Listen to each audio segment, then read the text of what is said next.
Adorama TV presents Getting the Shot with Corey Rich.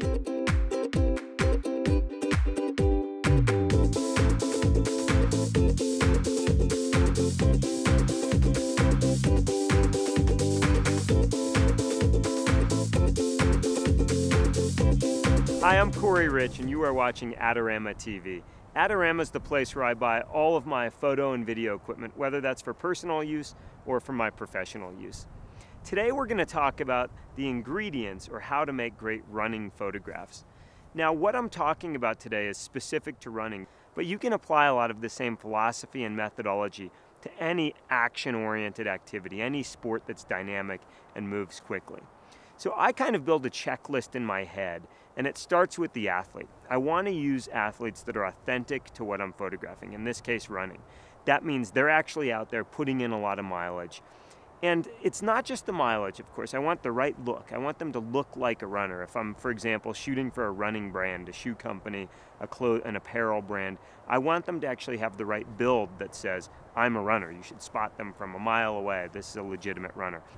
And I want that athlete to have the right stride. On my checklist, the next item is wardrobe, or the clothing that they're wearing. Now, of course, again, I don't want them wearing high-top basketball shoes and doing a running photo. Like, instantly a flag goes up. Not real, not authentic. So it's everything from shoes to shorts or tights to tops, that it's authentic. It's actually what you would wear, that the colors work together. Next on that list is location. I want to make sure that we're actually in a stunning location.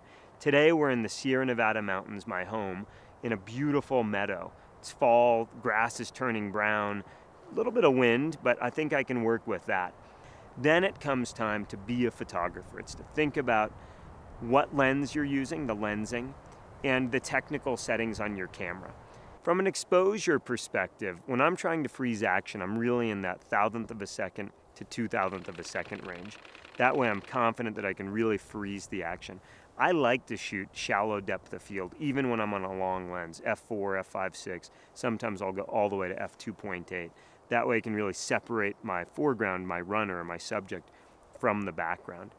I'm going to shoot a wide-angle photograph, and I'm going to shoot a long lens photograph. I'm working with a 16 to 35 millimeter Nikkor f4 lens, and I'm working with a Nikkor 70 to 200 millimeter f2.8 lens. With those two lenses, I can create an enormous amount of diversity in terms of look. So this is really working. I'm on the 70 to 200, and I'm actually compressing them, but there's beautiful layering. We have this grass in the foreground, yellow grass, then some vegetation that's higher, that's almost golden, dark pine trees, and then big dark mountains in the background. It's really starting to work. So we already captured some really great stuff with the 70 to 200 long lens. So now I'm on my 16 to 35, and what I'm really trying to do is just look for visual opportunities. This grass looks so cool in the fall, where it goes yellow or almost golden. So I'm making this picture more about the grass, a foreground object in focus, and then I'm letting the runners be out of focus in the background. And with those, again, the right runners, the right wardrobe, the right stride, it adds to that package of running photography. And that's what I'm trying to do, create a set of images that tells the running story. I hope what you take away from this episode of Adorama TV really is this concept of checklists, that it's whatever you're shooting, approach it systematically. In this case, I start by thinking about the athlete, then I think about what they're wearing, where we're shooting, the equipment I'm using, and the actual exposure, the technical settings of that camera. And when all of those ingredients come together, when you combine it with a good idea and great communication between you and your subject, then you have the opportunity to make a pretty darn cool photograph. Thanks for listening. I'm Corey Rich. You're watching Adorama TV. There's tons of free content just like this, published on a regular basis on adorama.com. If you haven't already subscribed to the Adorama YouTube channel, please do so, and we'll see you next time. Be sure to check out Adorama's latest contest for your chance to win tons of cool stuff.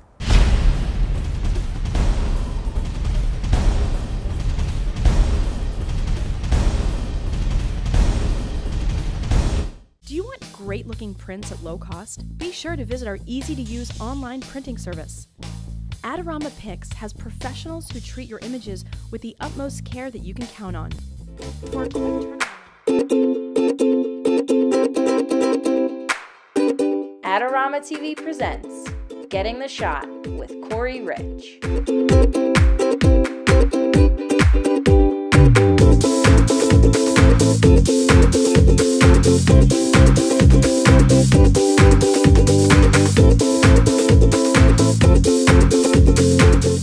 Hi, I'm Corey Rich, and you're watching Adorama TV. Adorama.com is where I buy all of my still photography and video equipment, both for professional use and just for fun. Today I'm going to talk about a photograph of Ashley jumping up over a sand dune shot from a low angle. Really, this is about low angle photography. Part of the creative process, no matter what you're shooting, is exploring every camera position or point of view possible. Years ago, I was doing a shoot in Death Valley for a magazine. It was a gear guide shoot. And as I was shooting subjects, I was looking to the north, and I was shooting a couple walking on a sand dune. I turned around, it was a cold morning, and over my shoulder, out of the corner of my eye, I saw Ashley standing in a red sleeping bag trying to stay warm. And immediately it caught my eye. We're on this really dramatic sand dune with a beautiful texture, and Ashley standing there in this vibrant red sleeping bag. And I turned to her and I said, "Everybody stop." And the reason I yelled, "Everybody stop," is I didn't want people tracking up the sand dune. I mean, part of what makes this photograph so interesting is this beautiful, unspoiled texture of the sand dune, these horizontal and vertical lines, just the texture in the foreground. So immediately I put the models on hold that I was actually working with, my assignment, which was to photograph them walking on the sand dune. I turned to Ashley and I started evolving the situation. I was on a 17 to 35 millimeter lens, and I literally moved only a few feet.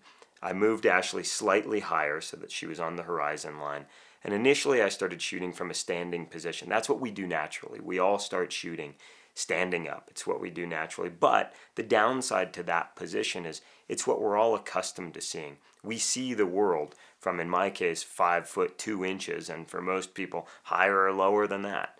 And so the reality is the way that you make an interesting picture is you vary that point of view. You either get lower or you get higher. In this case, I was trying to really capitalize on that foreground. The sand was so unique. It's not a texture that you see every day. Getting higher was not an option. I didn't have a ladder. Standing on someone's shoulders wasn't an option. And so I laid down in the sand and started framing my image, slowly, methodically, thinking about what I want in the corner of the frames, top and bottom, where I wanted my subject, whether they were going to be in the top of the frame, bottom of the frame, middle of the frame. And at first it just started as Ashley standing there with her boots off to the side in her red sleeping bag. And it was a vibrant image. She was smiling and having fun. And then we started jumping. Ashley was jumping, and that was nice, but it just wasn't working. And so again, it becomes about evolution and coaching and communicating. I'm always thinking, what's going to make the difference between a good photograph and a great photograph? We as photographers, both professionals and as enthusiasts, we're striving for making great photographs, not just good photographs. And when I saw Ashley's legs bend in the air, I thought, that's it. That's going to be the difference, or at least get me one notch closer to a great photograph. And I'm never afraid to really just repeat the process. So as I'm laying in the sand, I'm saying, "Okay, Ashley, give me a jump." So Ashley jumps again. She bends her legs. And again, it's that subtlety, but I want the right expression on her face. And so as she's jumping, I'm coaching the expression. And most importantly, she's having fun in the process. And when your subject is having fun, it trickles down to the photographer. I'm having fun. We're all having fun. The other models are laughing and having a good time. I'm making frames. From a technical perspective, I pre-focused. I don't need autofocus in this situation. She's not moving. She's going to be in that exact spot every time she jumps. So I pre-focus. I'm manually exposing. I have a perfect blue sky. There's the exposure should not be changing. And I know that I want to freeze the action because she's going to be, frozen in time, midair. So I decide I'm at least 1,000th of a second, maybe faster. Now, I date myself every time I say this. I shot this photograph on film where the expense of the film was real. Every time you pressed that shutter, it cost you money. With digital, the beauty is you can shoot a lot of pictures and you can delete anything you don't want. Hard drives are cheap. Memory cards are cheap. And so today, I would probably shoot this picture in a different way than I did with film. With film, I literally shot one frame every time she jumped. I tried to time it so that boom, it's the right moment, I take the picture. Today, I have to be honest, I would depress the shutter button on my D4S and it would sound like a machine gun. You know, I would spray the scene, as they call it, and hope that somewhere in that burst of images, there's that one great frame of Ashley in the air.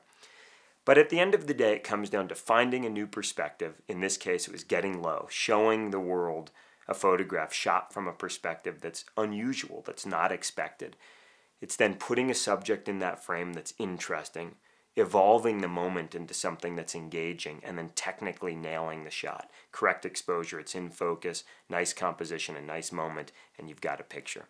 Be sure to check out Adorama's newest contest. You can win a ton of really cool stuff.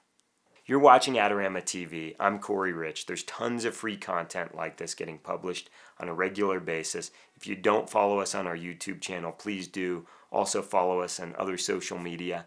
And we'll see you next time. Thanks for listening.